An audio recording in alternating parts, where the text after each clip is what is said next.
Hey, it's Dr. Centeno. Thanks for joining us this Sunday morning. Going to get into an interesting topic today. I've seen over the last 3 or 4 weeks, maybe, a lot of interest in what's called Spiky-Leaky Syndrome and how that relates to craniocervical instability. And so I thought we'd get into it today.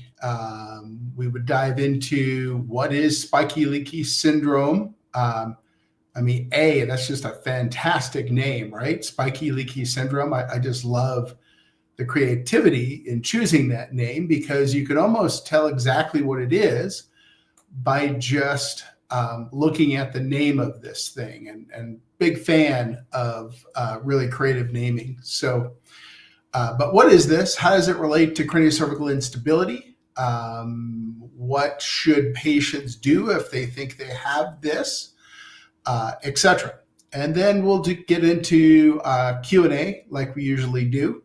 So if you want to ask a question, just put it in the comments wherever you are watching. We're broadcasting right now to 2 Facebook channels and my YouTube channel. So if you want to ask a question, just type it on down in the comment there. You don't have to, the earlier you get your questions in the comments, the sooner they will be answered once I'm done with the didactic portion, which is where we're going to talk about Spiky-Leaky Syndrome. Here we go. Let's make that a little bigger. So let's get into this and then we'll get to Q&A. So again, if you're just joining us now, we'll be talking about Spiky-Leaky Syndrome and CCI, and usually we have more people join as time goes on. So let's get into this whole spiky-leaky thing. Again, I love this name because it immediately tells you what it is you're probably talking about, right? Spiky would be a spike in cerebrospinal fluid pressure. Leaky would refer to a CSF leak. So we've got a spiky phase and a leaky phase. And then obviously, if you've been watching my information, you know what CCI is, or craniocervical instability. So these are really the 2 main papers I was able to find to dive deeply into what it is we're talking about today. Basically, it seems like most of this comes out of practices in Northern California. Some of which are related into Stanford pediatrics, some of which are just private practices, perhaps, that have some of the doctors who are part of that Stanford group. So some academic physicians, some private practice physicians seem to have gotten together and put this bigger theory together. So this is the official paragraph on what is Spiky-Leaky Syndrome, or SLS. Now, super dense, super medically dense here, right? A cascade of events occurs from both the mast cell activation and unstable craniofacial structures that causes dysautonomia and hypopnea. These 2 phenomena lead to large differential in nighttime CO2 levels that cause an exaggerated increase in CSF flow. And the same unstable anatomy also prevents drainage of CSF and blood, i.e. the spiky phase, and then the increased pressure causes the leaky phase. Pretty medically dense. So I tried to make that into a small little summary document here.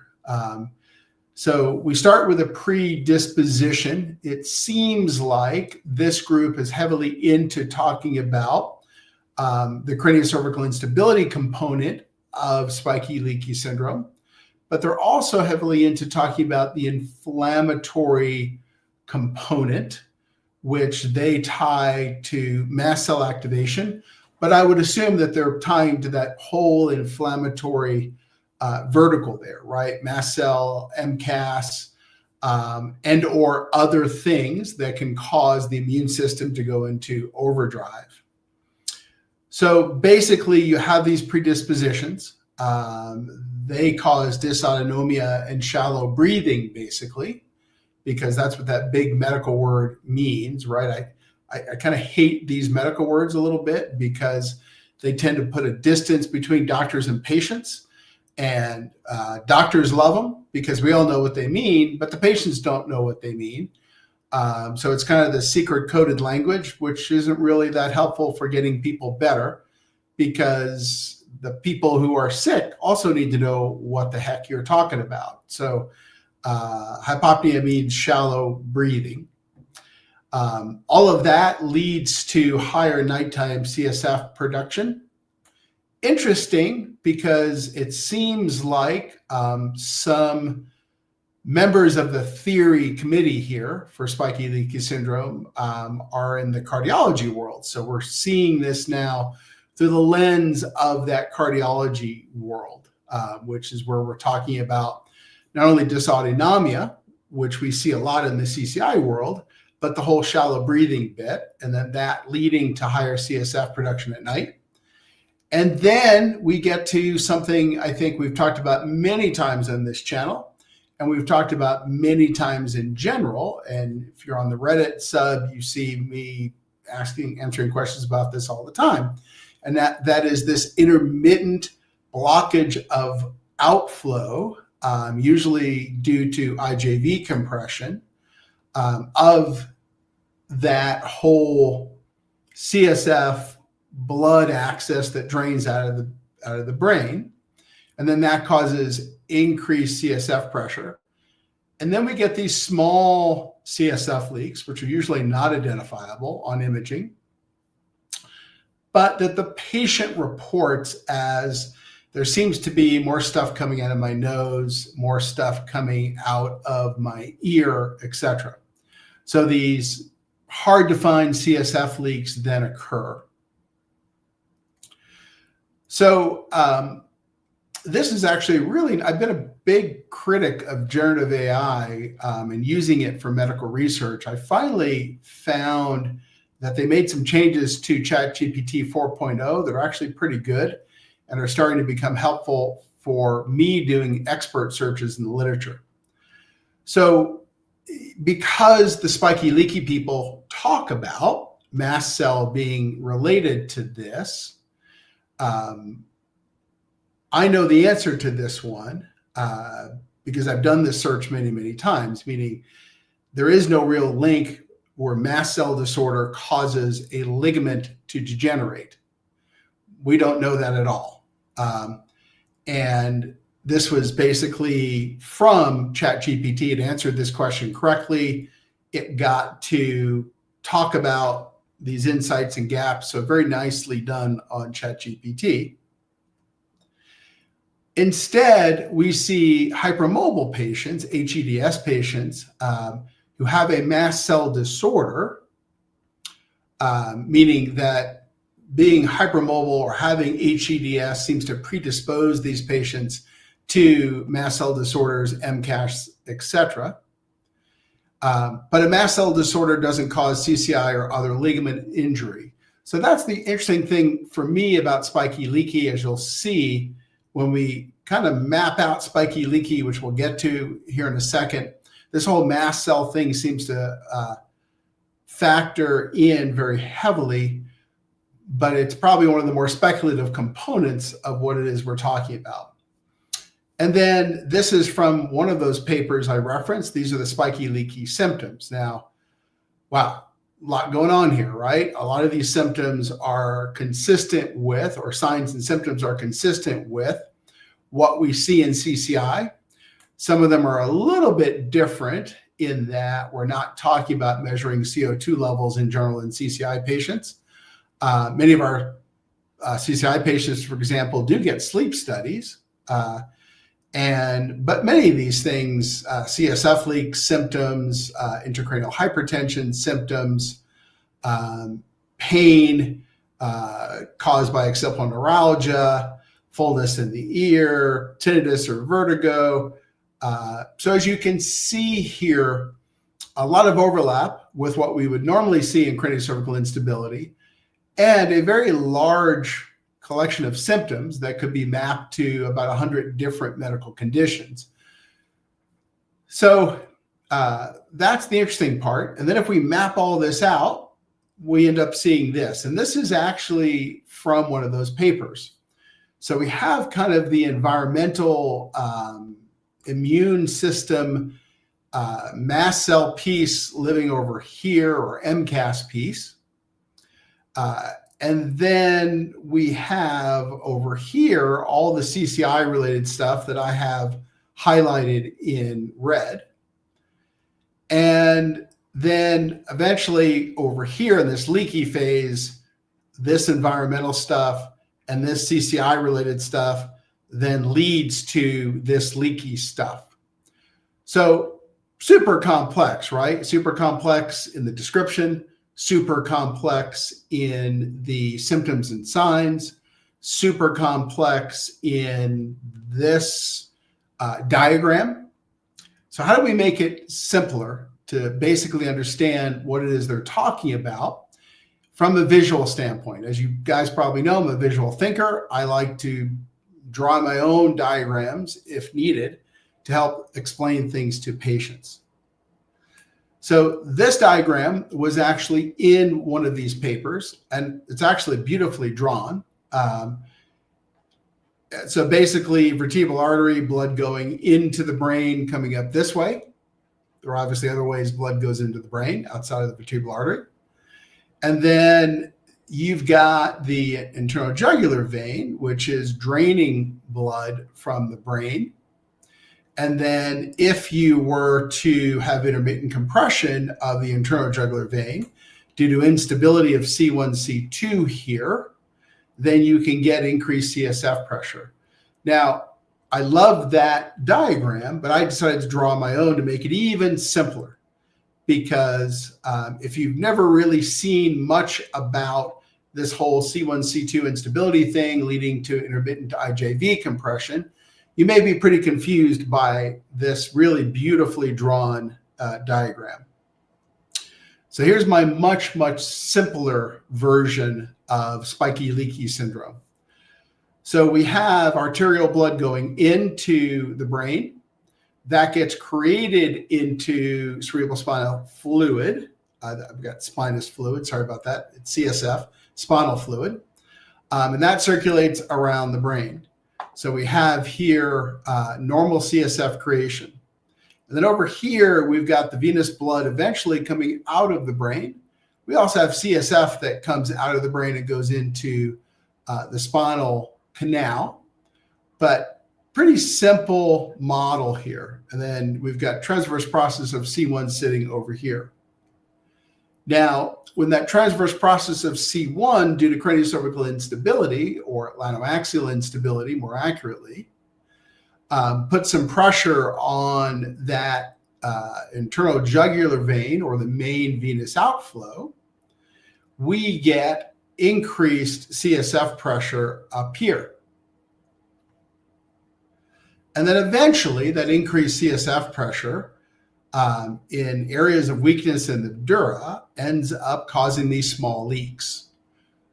So we have the spiky part, which if we go backwards, CSF pressure increases. And then we've got the leaky part because of the increased CSF pressure within the dura and the brain, we start to see these small leaks. So spiky, leaky. And then we've got that transverse process moves out of the way because the person turned their head, or the person's no longer turning their head, or they had good posture versus bad posture, and there's no spiky going on, there's no leaky going on. So as you can see here, this is a syndrome or a theory that's very much tied into that physical obstruction of blood coming out of the brain. So what are the possible solutions then for spiky-leaky syndrome? Well, one is you can severely dehydrate yourself. There are medications you can take to do that, to reduce your CSF pressure short term. But long term, probably not a good idea. The research direction right now is in that medications that tend to dehydrate us probably lead to more dementia and cognitive decline as we get older. So probably not a great fix. Now notice that goes the opposite direction of many of the patients we see with POTS who are putting more fluids into their body to reduce the orthostatic hypotension out here that they feel. So spiky-leaky seems to be going the opposite direction of treatments for POTS.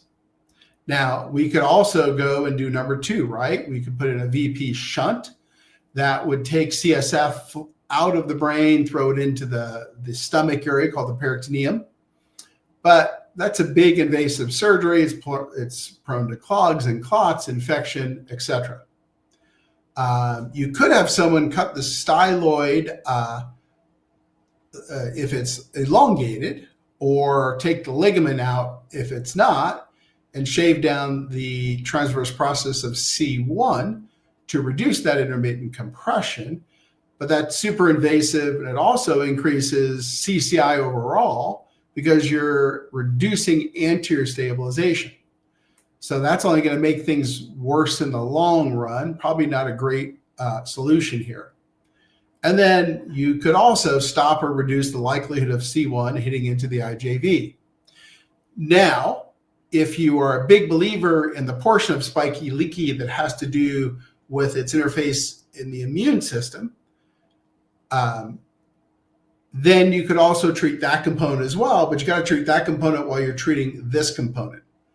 And at the same time, realize that we have lots of patients that have this same issue that have don't have mast cell disorders, they don't have MCAS, they don't have any of that at all.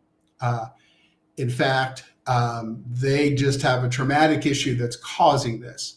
So I would state that because those traumatic patients exist, the immune component of spiky-leaky is probably not as critical as you would be led to believe by looking at that complex diagram. So what are your options there to stop or reduce the likelihood of C1 hitting into the IJV?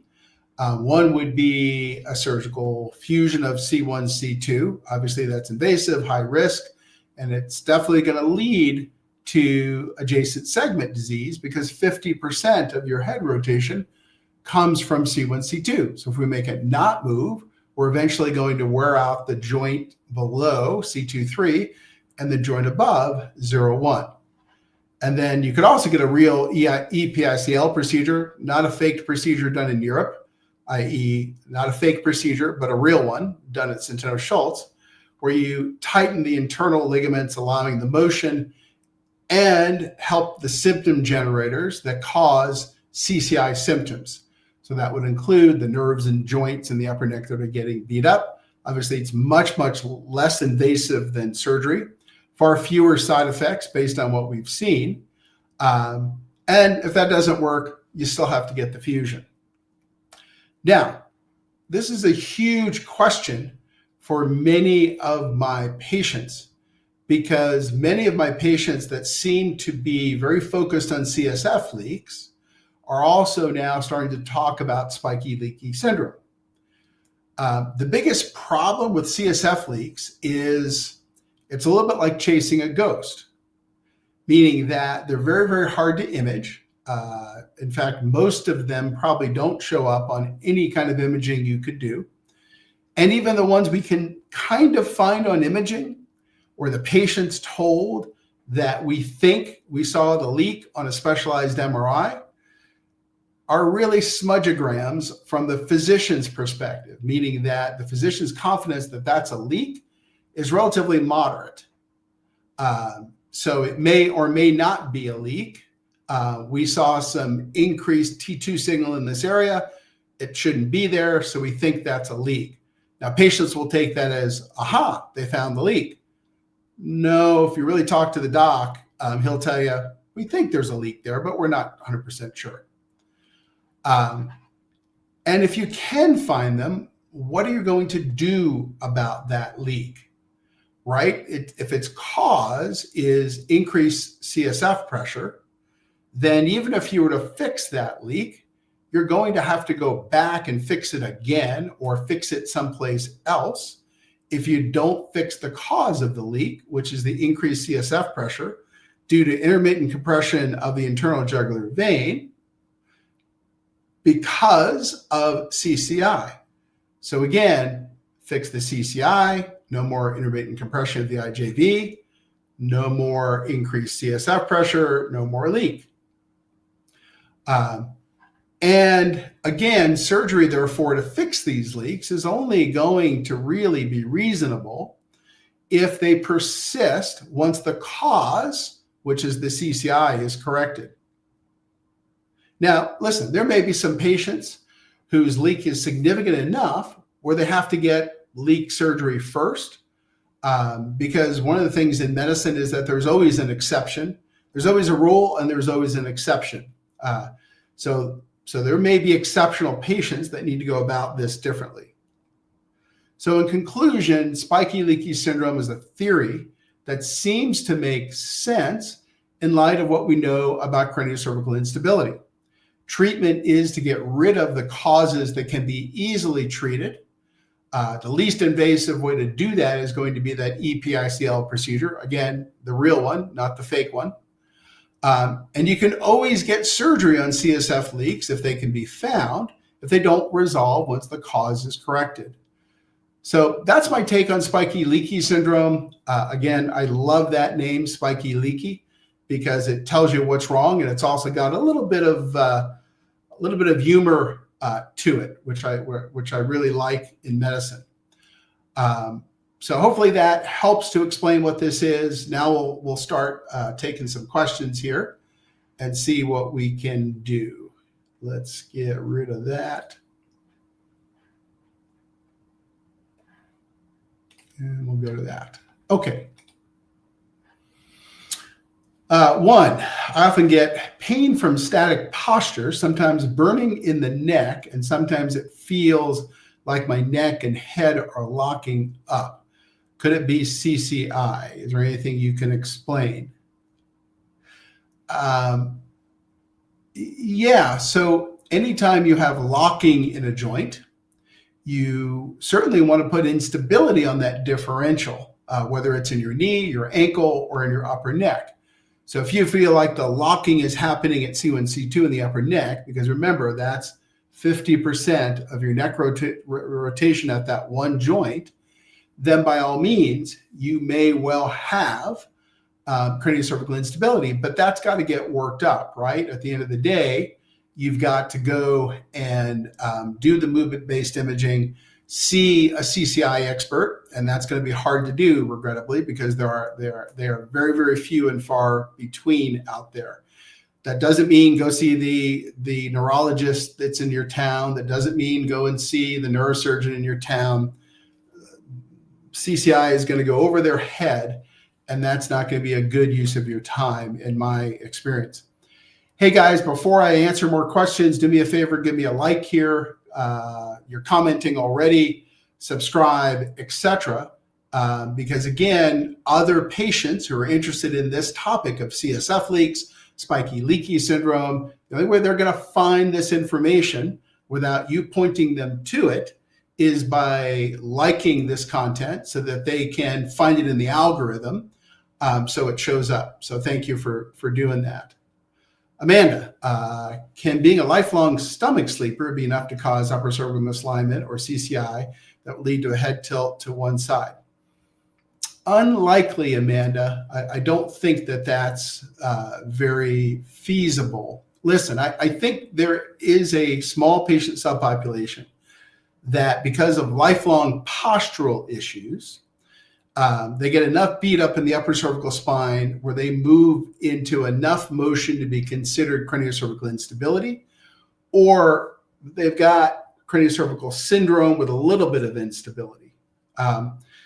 But that's usually forward head posture, scoliosis, other types of long-standing deformity, not sleeping on your stomach. Smooth Advance by Harry Winston. I found that ice helps more than heat. Are there any issues with using ice in the neck? It's so close to the brain. No, Harry, you're not going to get anywhere close to the brain with that ice. One of the things very early on in my training, my medical training, that really astounded me, right, was the concept of putting ice or heat on the skin. And if you look at the research on that, it doesn't go deeper than about a centimeter. Now, why doesn't it go deeper than a centimeter? It's simply because at the end of the day, the blood is constantly moving there back and forth.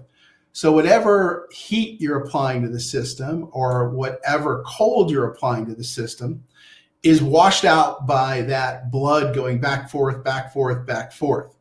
So you're not going to get anything deep enough applied to the skin when it comes to that kind of energy within the temperature tolerances that people can easily tolerate, that's going to impact the deep temperature. Smooth Advance by Sherry Scott. What is the average amount of time between online consultation with you and appointment for the PICL procedure? For me, longer, Sherry. For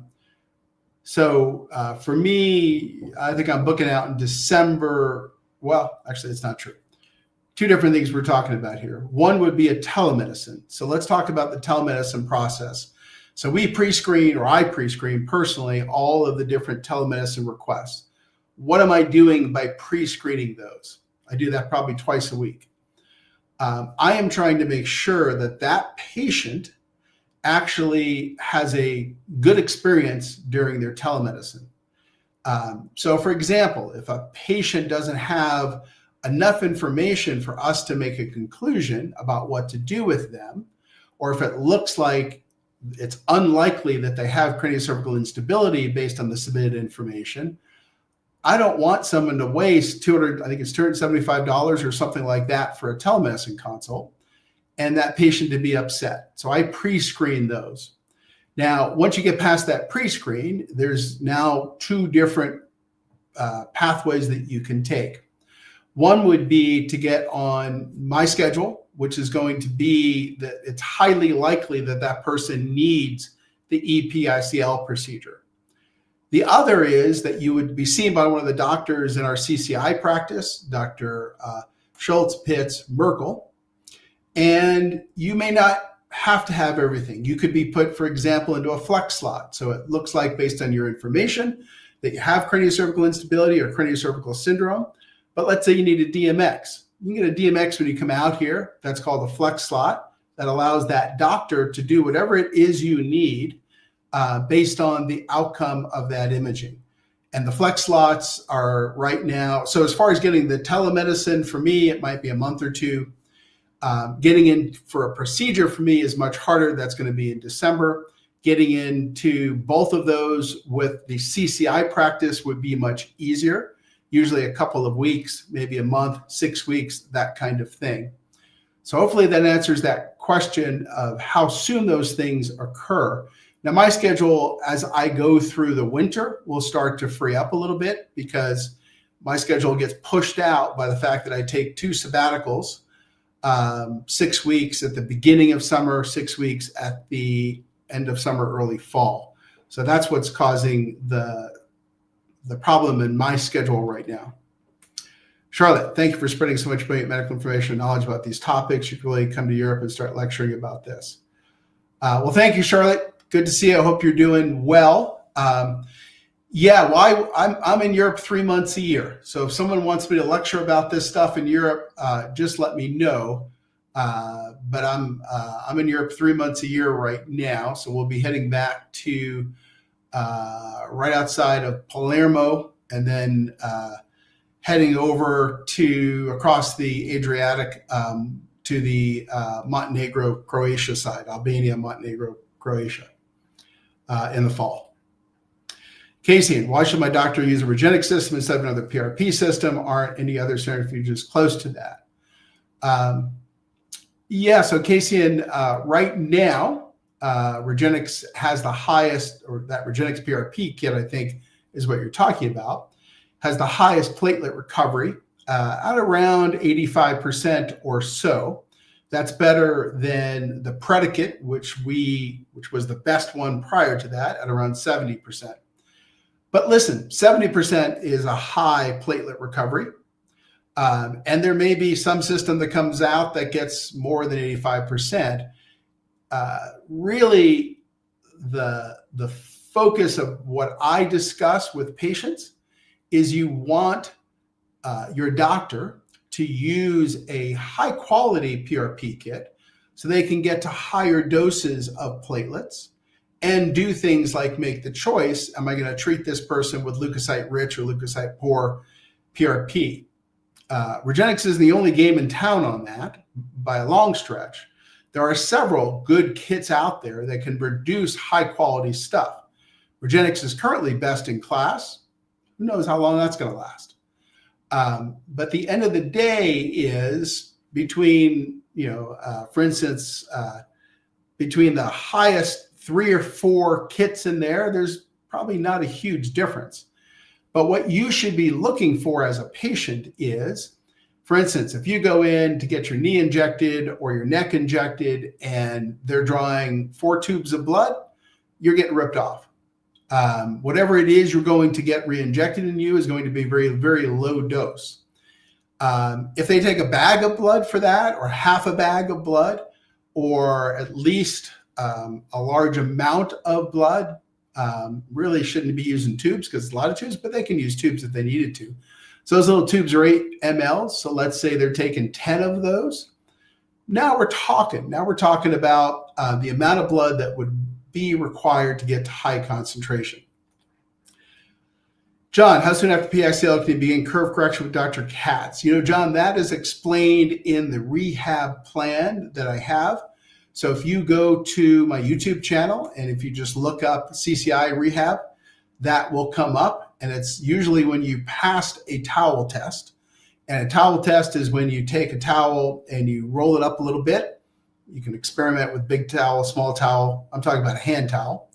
Put it behind your neck, lie face up on a firm surface, and it feels like a net positive to you, meaning that is not causing your symptoms to be aggravated. In fact, it feels like it's probably going to help your symptoms. Alex, my DMX showed type 2B, also showed movement elsewhere. As all of this treated with PICL, they're treating the lower areas extra cost, waiting to hear back to schedule telemetry, and all my imaging paperwork was sent in 3 weeks ago. Yeah, Alex, let's do a little experiment here.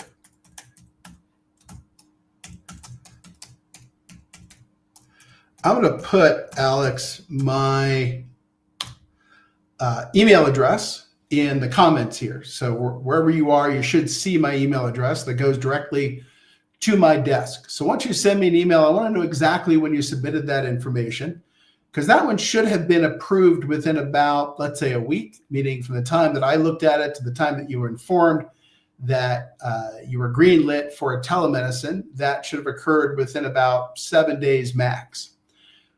If it took longer than that, that's important for me to know as the guy in charge. So I want to know all of that. Now, to answer your question, we routinely treat the upper and the lower cervical spine in patients. When it comes to a routine PICL procedure, treating the upper cervical facet joints, all of the ligaments from the front, from the back, all of the upper cervical nerves, all of that's covered in the cost of a PICL. If we're having to go to other areas because those other areas are problematic, then that might result in additional costs. But if we're just talking about these being a little unstable, then that's covered again under that original cost of the PICL. So it's the ligaments posteriorly from 0 to T1 in the routine PICL. If we needed to do something else down there or another body part, your shoulder, your low back, etc., i.e., let's say do an epidural at that level of platelet growth factors, then that would add additional cost. It's just like if we needed to inject your SI joint, that would add additional cost. Robert, this is why I don't like common pulse ox testing O2 in your finger and he judges it can't be an oxygen issue to the brain. Yeah, Robert, this brings up a good point. And that is when I first got my Apple Watch, maybe 3 years ago, that they started measuring pulse ox. They'd gone through an FDA approval. I was so excited because I'm like, wow, this is amazing that I can wear a watch and it shows my pulse ox. And I snore a little at night. So I'm like, this would be great. First thing I did is I went into work and I tried to test it against our medically certified, meaning on an annual basis, someone has to come to our office and certify that the pulse oxes are really working like they're supposed to, meaning they have a certain accuracy. It was dismal. So one of the things that I want to take the opportunity to discuss with this question is that if you're relying on an Oura Ring or an Apple Watch to measure your pulse ox, it's probably not super accurate to begin with. And then, yes, Robert, these guys talk about, and if you go to those original papers, they'll talk about some fairly sophisticated cardiac stress test monitoring of O2 levels and CO2 levels that fit into their model. So like I said, the Spiky-Leaky team, if you will, has a big cardiologist component in there. Andreas, the paper also briefly mentioned that vertebral veins or collateral veins can get compressed. Have you seen that before? Could you explain why some IJV compression is symptomatic while others are not? Yeah, so Andreas, this brings up a very good point that it's critical for us to talk about today. And that is that we have providers that are charging a lot of money for patients to get images of their internal jugular vein under ultrasound, to get CT venograms, and other things. At the end of the day, all of that is really not that valuable because, for example, if we look at blood flow through the IJV, and if we were going to try to say, well, if someone turns their head and it goes to 0, that's definitely abnormal and it's definitely causing symptoms, the answer is you can't do that. I have another Facebook Live where I went through this data showing that it's a coin toss. If you told me it goes down to 30%, or if you told me it goes down to 0 when they turn their head, or if you tell me that when their head is straight, it's only 60%, all of that is in the realm of normal, meaning that we can find people walking around the street right now that have all of that. So what causes symptoms? Now, one of the things that Andreas is bringing up is the concept that it may be an inability to collateralize. So what is collateralization? Collateralization means that if I put pressure on a vein, or I ligate it, or I cut it off, or I stop the flow through it, then your body will eventually develop little extra collaterals that go around that vein. So one of the reasons we may see some patients with IJV compression who are walking around the street who are fully functional is that collateralization. They're better at collateralization, or they've had more time to collateralize. And or the collateral veins themselves may be getting compressed, and or it may be many other components, right? It may be that the way their instability happens, the compression is such that it's hard for the body to compensate for in patient A, but it's not as hard for patient B to compensate. But great question, because what this brings out at the end of the day is that if I measure the amount of flow with an ultrasound, a Doppler ultrasound through your IJV, there is no normal and there is no abnormal.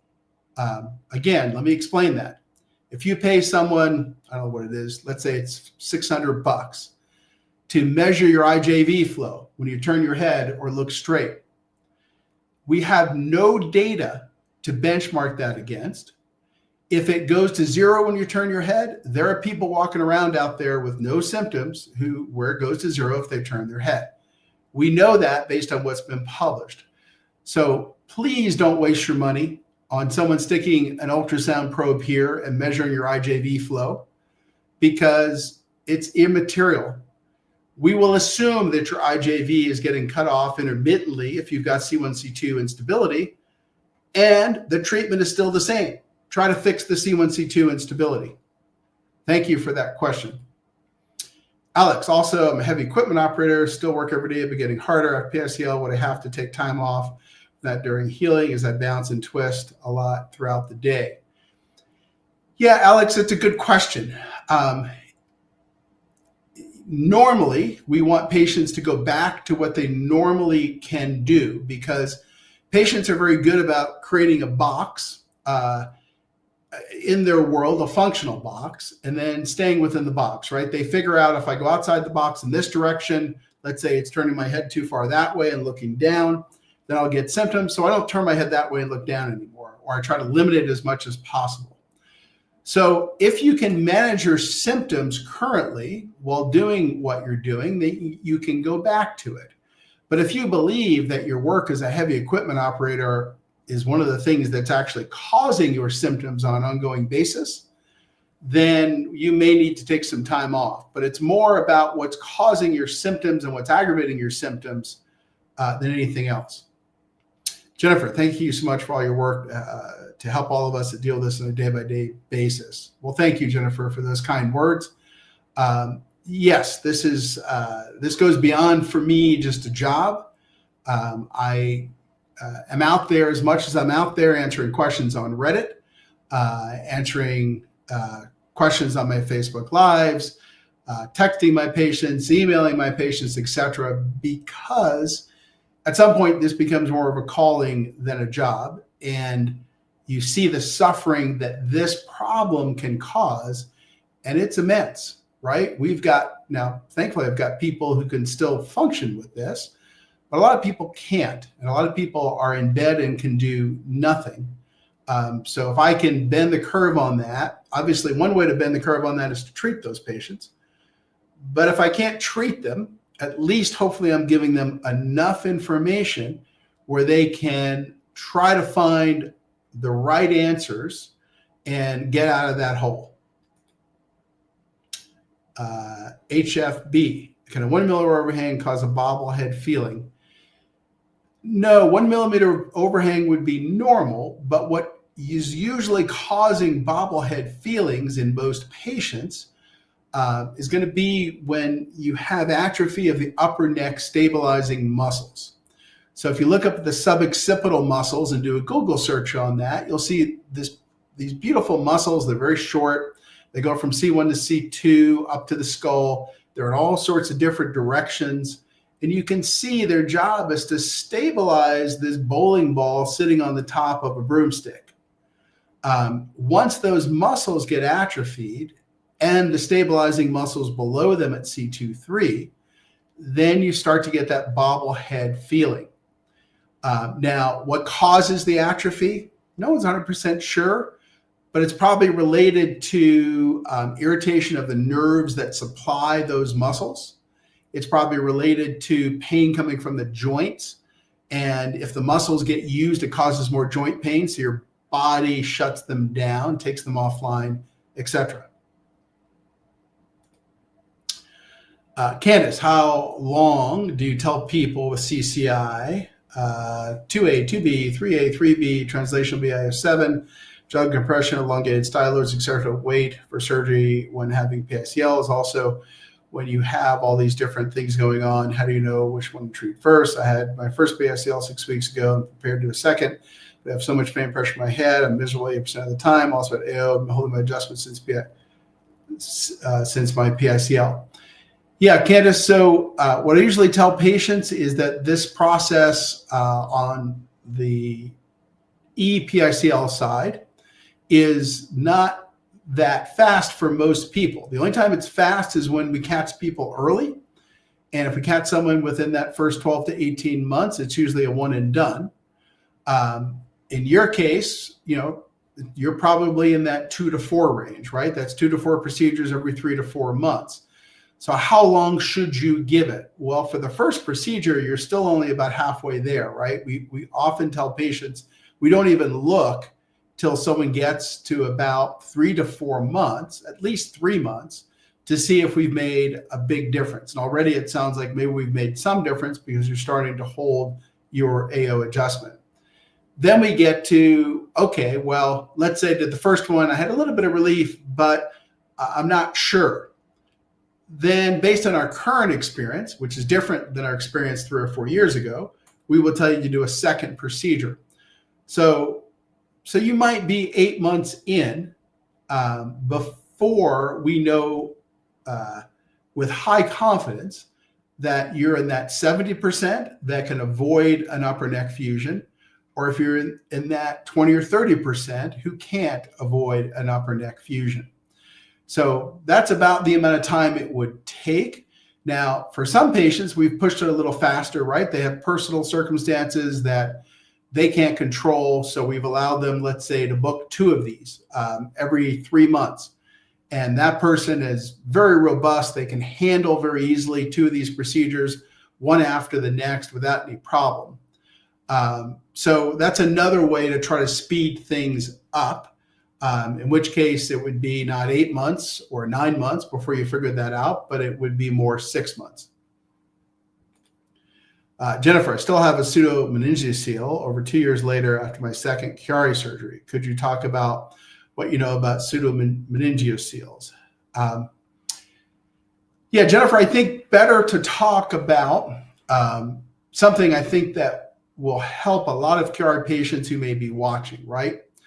At the end of the day, the primary treatment for Chiari, and let's talk a little bit about what Chiari is. Chiari is when the back of the brain hangs too low and you get sort of a stopper effect of the cerebrospinal fluid. So there's been some new research on Chiari that helps us understand why there's a lot of patients walking around with Chiari 0s and Chiari 1s that have no symptoms. And a lot of patients that have disabling symptoms. And what separates those two things is atrophy of this little tiny muscle back here called the rectus capitis posterior minor. And that muscle's job is to open up the door for CSF flow if you have a Chiari. If the muscle goes offline and atrophies, symptoms, doesn't go offline, atrophies, no symptoms. Now, take that discovery, this is again only 6 months old, in light of the primary treatment for Chiari, which is surgical decompression. So that's where we take out a portion of the back of the skull and or take out a portion of the back of C1 or other areas. And we try to open the area up surgically. Now, by doing that, we're killing off that muscle that opens the door for the flow, but hopefully there's enough room back there where the flow happens and the symptoms go away. The problem is that a lot of Chiari, there's a lot of secondary complications to that, one of which can be a pseudomeningeal, CSF leaks, etc. So it's a big surgery. And the other problem is that many of those patients also have craniocervical instability, which is not addressed. And by taking out some of those muscles in the decompression, we're making the CCI portion worse. So they feel better for a time, and then they feel really bad. So if you go on the Chiari Reddit thread, for example, I can't tell you how many people on there are, God, I felt great after my surgery. Once I recovered, obviously, recovery might have been tough, whatever. But a year later, 2 years later, I'm much worse. What do I do? And I look at those things and I'm like, did you get worked up for craniocervical instability? Was that treated first? So when it comes to your situation, that's going to be more of a telemedicine because I need to know in what context we're talking about a pseudomeningeal. But it's a great question because it brings up that concept for all the Chiari patients, hopefully they're going to watch this, that at the end of the day, Chiari isn't this simple cut and dry thing we thought it was, right? We thought it was there's the back of the brain is blocking CSF flow because it's hanging too far. We just take that bone out of there and the patient will be right as rain. Wrong. The newer studies on Chiari are showing that that's probably not a great solution. It may be a solution for some patients who definitely need it, the Chiari 1+s, the 2s, etc. and especially those that have the backup of CSF flow that you can see on MRI in the middle of the spinal cord, what's called a syrinx.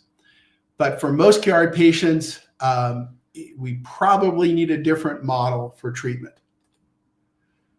Cynthia, my daughter has MCAS-like symptoms that popped up in April. She was diagnosed with CCI and had her first PICL. Her MCAS seems driven by CCI, no doubt, vein compression by suture, which was rotated. Yeah, Cynthia, I don't think we have any knowledge that CCI causes MCAS. We know that MCAS is very common in HEDS patients. We know that MCAS has environmental triggers. So there may be other things that are at play with both of these parts and pieces, or the additional inflammation being caused by the CCI is maybe adding gasoline to the bonfire of the MCAS, that kind of thing.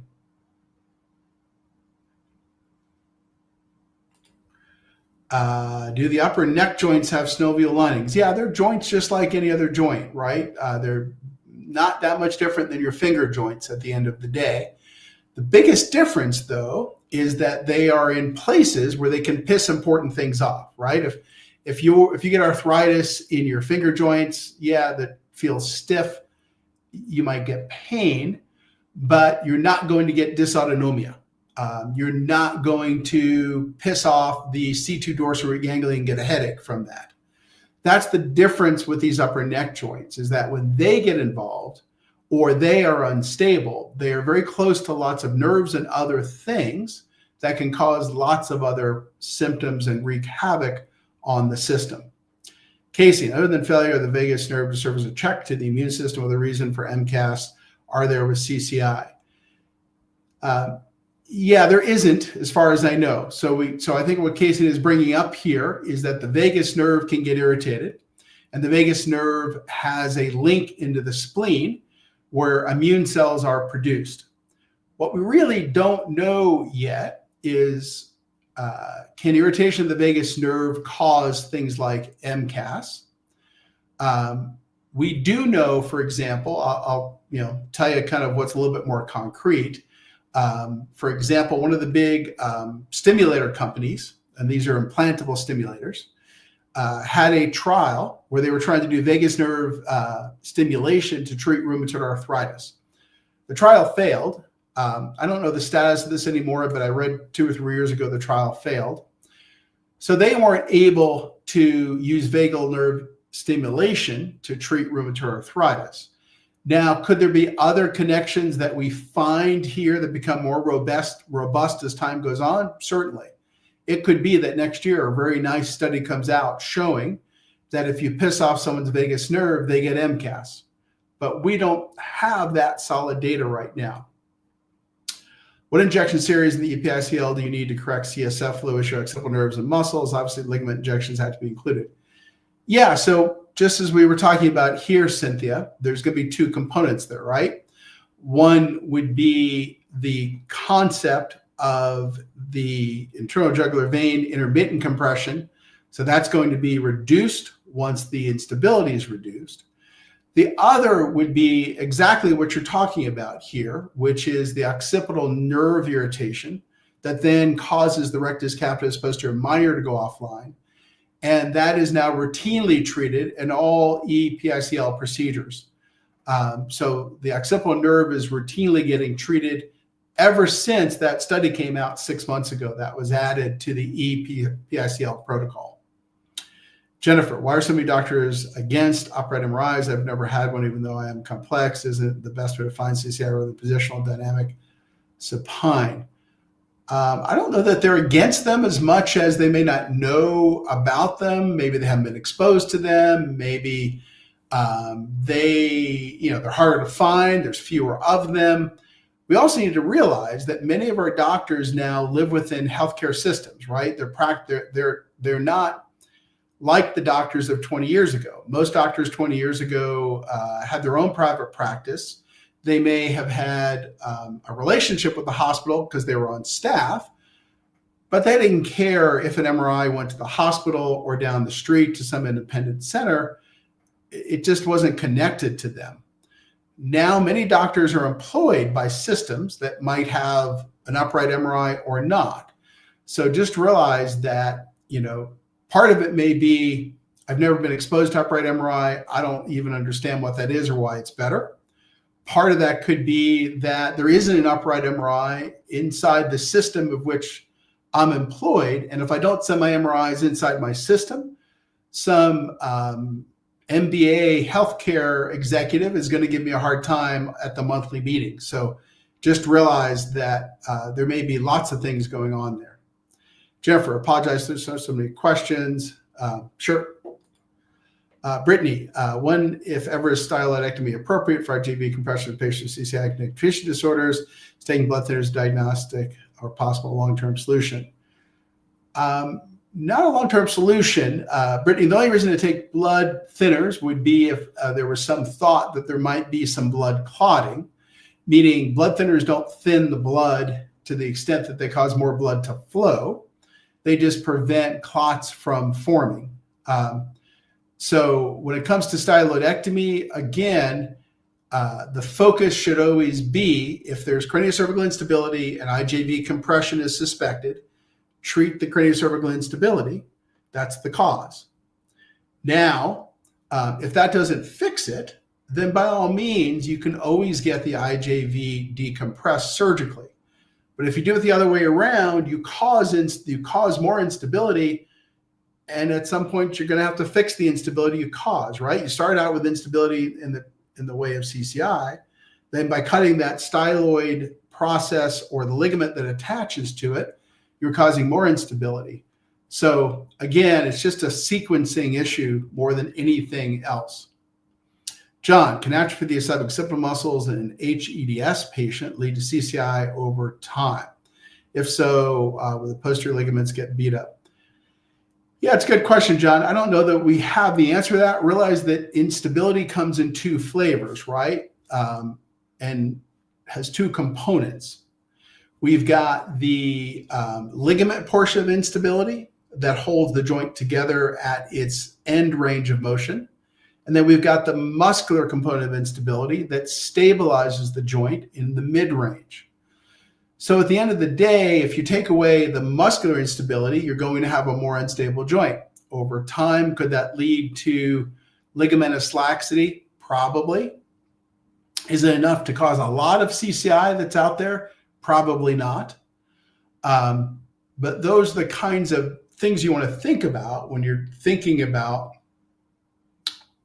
stabilizer atrophy and how that impacts instability, because that's a type of instability. That's muscular instability. And there may or may not be ligamentous instability. But muscular instability can wreak lots and lots of havoc all by itself. Looks like Jennifer's calling some folks here. Wow, I wish I knew how to say that name. I'm going to give it a shot. Guajiro. Do you have any thoughts on cranial CSF leaks? I have found an increased incidence of CCI patients. If so, has fixing CCI resolved the leak? Yeah, so that's kind of what we're talking about. That is that CCI can cause Spiky-Leaky Syndrome.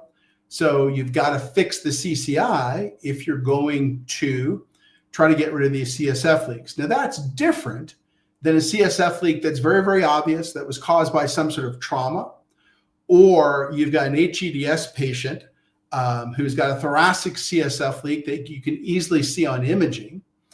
That's a different category. But these patients typically have CSF leaks that go unidentified. And those unidentified CSF leaks, meaning you can't see them well on imaging. So eventually they get the CSF leak label, but no one can really find where it is. And certainly no one can operate on it because they can't find where to operate on, meaning CSF leaks can happen all over the body.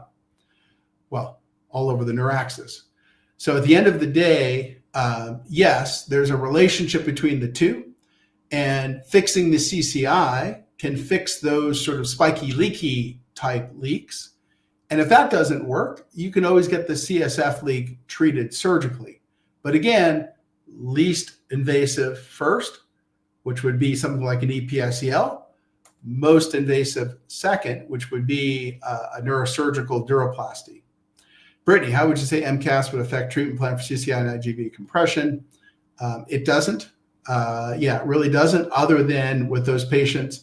Sometimes, for example, we have them on antihistamines during the procedure if they're very sensitive, et cetera, but it doesn't seem to have an impact. Omar, hi, Dr. Centeno from Egypt. Doctors here don't believe in CCI and don't use fluoroscopy except during surgery, not for diagnosis. If you're in my place, what would you do? Yeah, I think, Omar, I would go to my YouTube channel. And I think I pointed this out before, but I will point it out again here. Let me go to my YouTube channel, and then I'll share this so you guys can all see it. So if you go to my YouTube channel,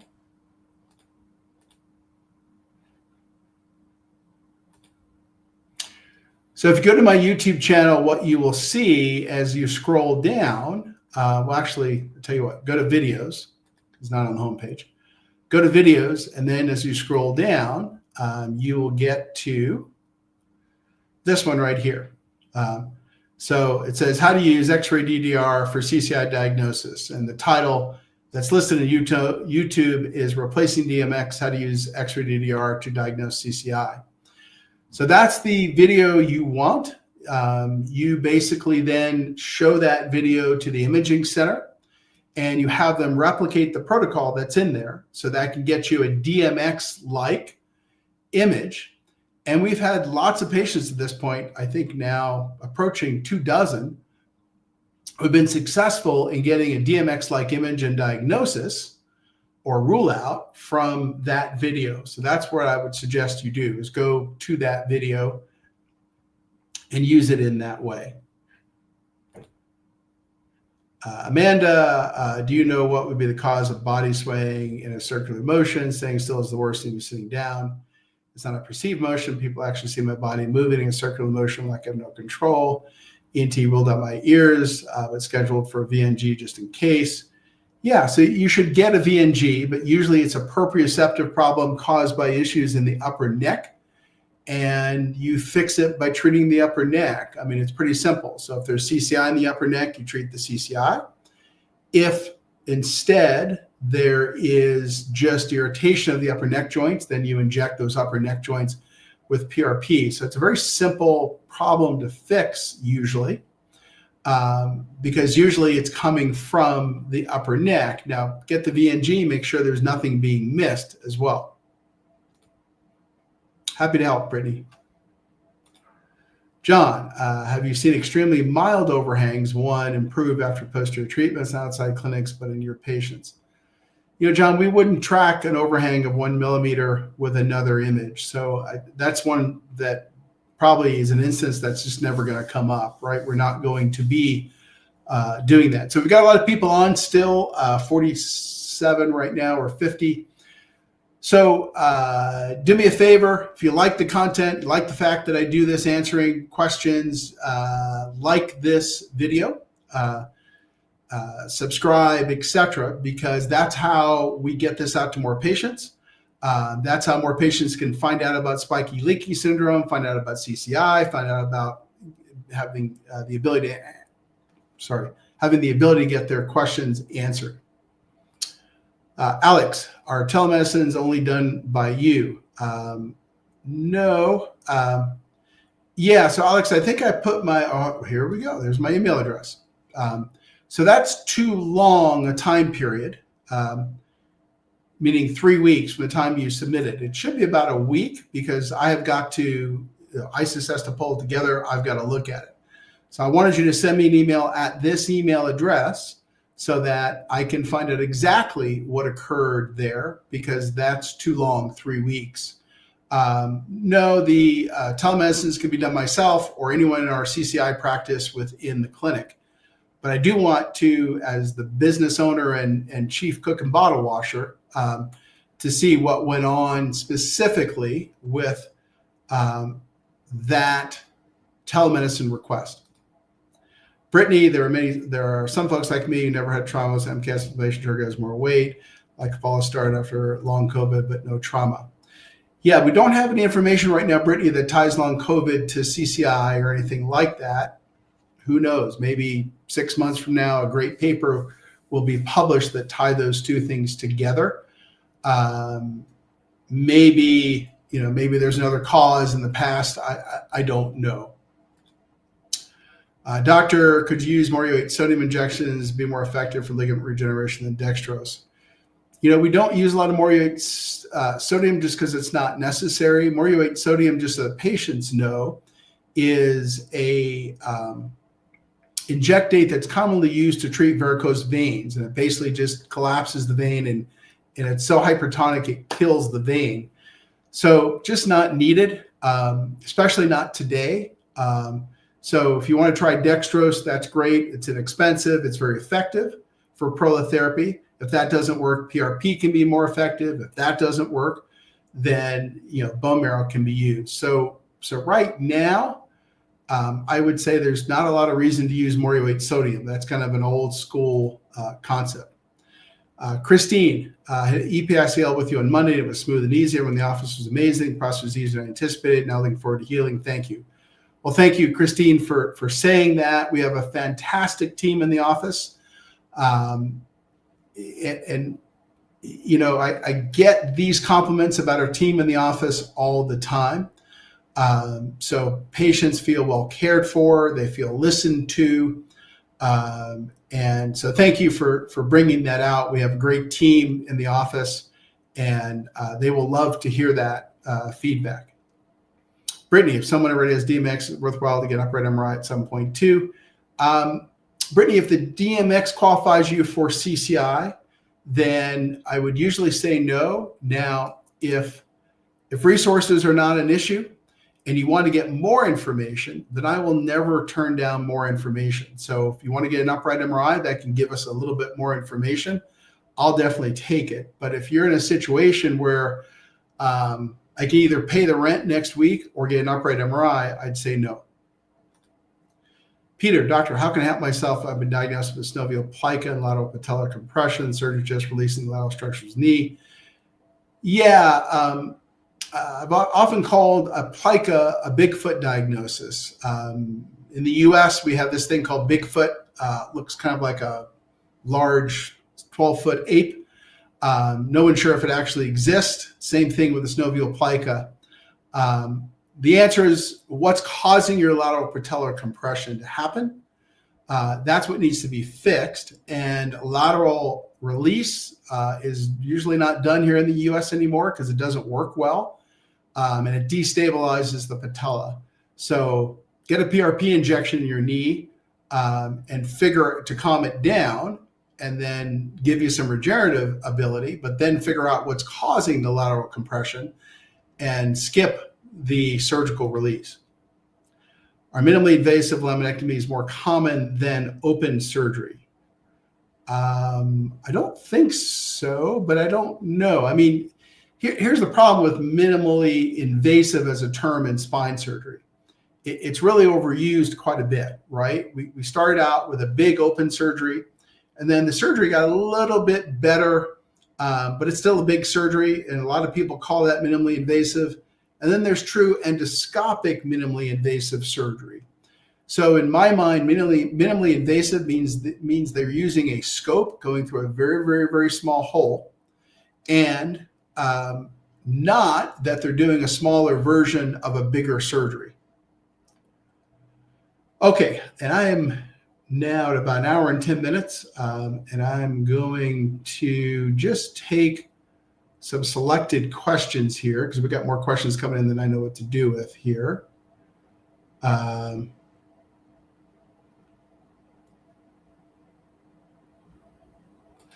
KCN, if you have to use the PRP the day the blood is drawn, do you replace the blood volume with an equal amount of normal saline or equivalent IV fluids?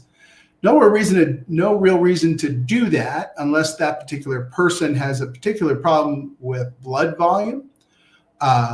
Meaning, let's say we want to take a lot of blood for PRP and that person has an issue with POTS and is normally on IV fluids for their POTS, then we might do something like that. It might be worth that risk benefit, but everything's a risk benefit, and there's no reason to add that risk because there would be little benefit to replacing that blood volume. It'll get replaced in the first couple hours once you have a drink.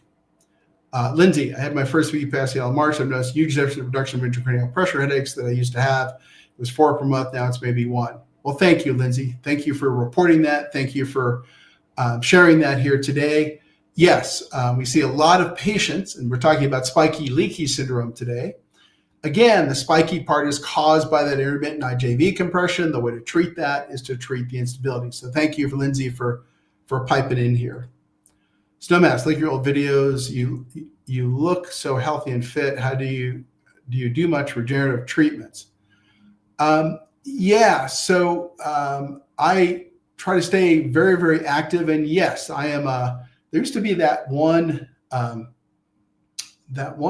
out there where the guy was he was the CEO of the hair club, and he also was a hair club member or something. So I'm the same, right? I am the CEO, head guy, chief cook and bottle washer of Centeno-Schultz.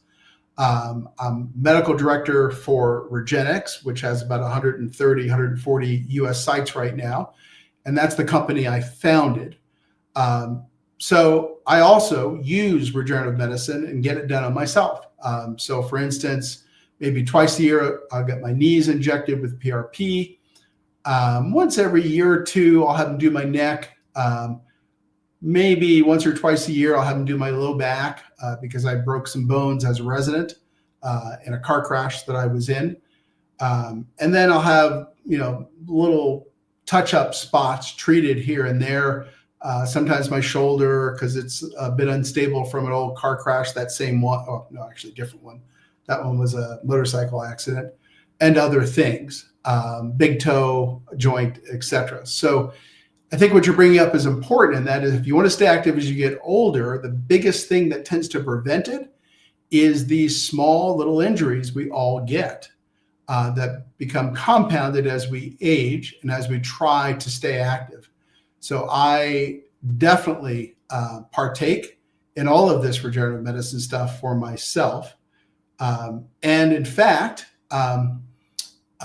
interesting fun fact, a rite of passage in our clinic is I will make our fellows, meaning we have fellows that we train. These are young doctors who are very, very qualified, could go out and start private practice tomorrow, but they want to spend a year with us to learn all of the highly complex stuff we do.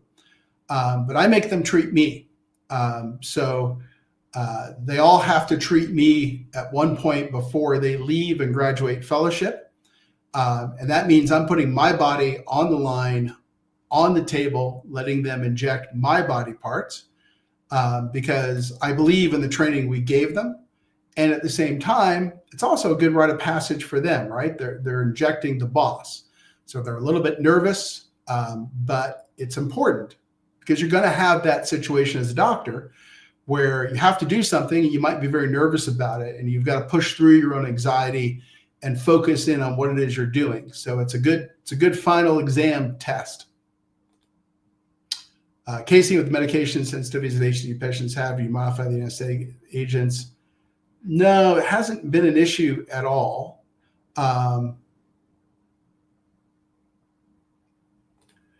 LHR or LIR, sorry, has the technique of using leukocyte-rich PRP and gentamicin succeeded at mitigating the risk of discitis?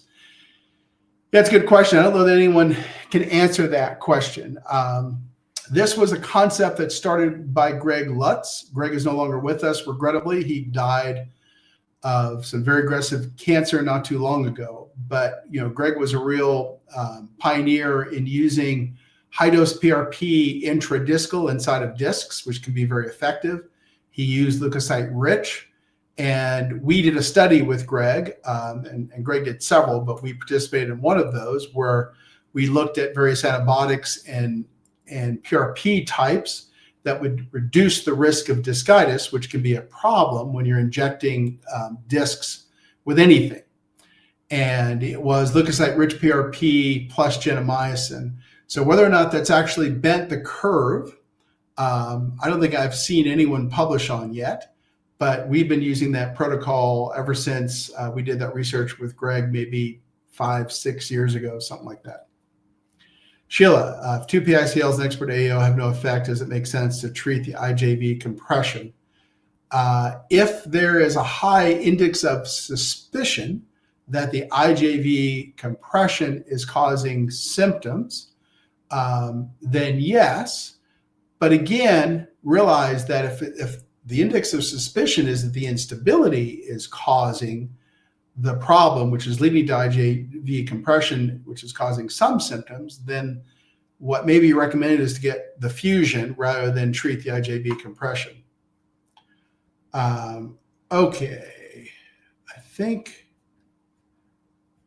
just trying to see if there's any interesting questions I haven't really answered before.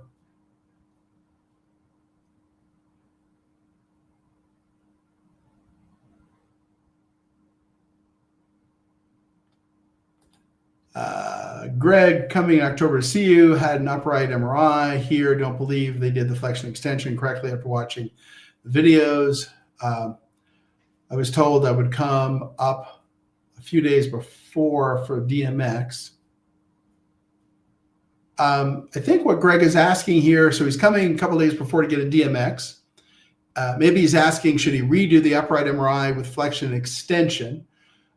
Sure, that can be done. Just reach out to Anna and ask to reschedule it. They'll know at Colorado Upright MRI how to do what we're looking for. Okay, guys. So I think I'm done on the question side. I've been at this about an hour and 15 minutes. So I want to thank everyone for watching today. We had a lot of people on here very interested about Spiky-Leaky Syndrome. Again, give me a like before you leave if you haven't done so, because that's how you pay it forward to others in the CCI community, because you want them to be able to find this content so that they can get their eyes opened about these topics, and so that they can join us to ask questions going forward, right? The more questions we have, the better the information and content is of these Facebook Lives that I do. So thanks so much for watching today. I will be here next week. We'll have another interesting topic. I'm also scheduling some interviews coming up. I'm going to have a real expert on inflammation-related illness, who I'm going to interview coming up. I'm going to put all of our CCI practice doctors, meaning the CCI practice within Centeno-Schultz, up on a panel, so you can ask all of them questions. What else do I have coming up? I've got an EDS expert who I'm going to be interviewing about the interface between EDS and CCI and how she sees that world. So lots coming up. Look forward to seeing you same bat time, same bat channel next week. Thanks so much. Bye-bye.